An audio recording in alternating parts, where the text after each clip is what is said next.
Have you ever woken up from a dream, certain that it meant something, but the moment you tried to remember it, it vanished like smoke?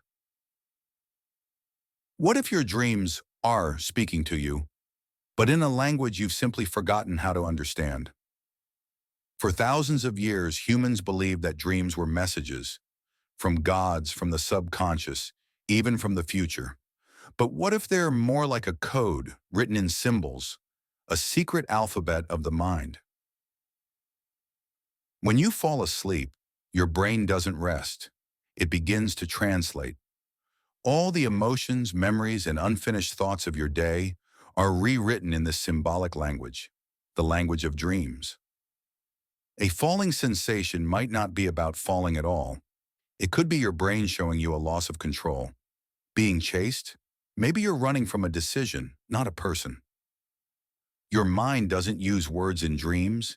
It uses images, compressed feelings, metaphors, fragments. It's poetry written in neural electricity. And here's where it gets stranger. When you wake up, your brain switches operating systems. The logical, linguistic part of your mind takes over, and suddenly the dream language becomes gibberish, like trying to remember a song from a country you once visited, but can't pronounce the words anymore.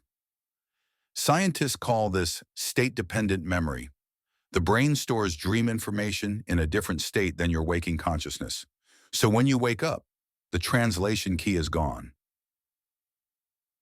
That's why even vivid dreams fade within seconds. The bridge between worlds collapses as you open your eyes. But there's more. Dream researchers have found that our REM sleep, the stage where most vivid dreams occur, is the brain's way of reorganizing emotional data. It doesn't just replay memories, it recontextualizes them, weaving emotion into narrative. That's why dreams can mix the familiar with the impossible. Your brain is editing reality to help you cope with it. Neuroscientist Matthew Walker once said, "Dreaming is emotional first aid." In that surreal theater of the mind, we relive our fears safely, so that when morning comes, the world hurts a little less. But some people can rebuild that bridge. They're called lucid dreamers. They learn to speak the language of the dream while still inside it, to question the symbols, to ask the dream what it means. And when they wake, they bring back fragments of that forgotten tongue. Modern neuroscience says dreams help us process trauma, consolidate memory, and rehearse danger safely. But ancient cultures believed they did something deeper. They connected us to something beyond ourselves. Maybe both are true. Maybe dreams are your mind's way of talking to your soul.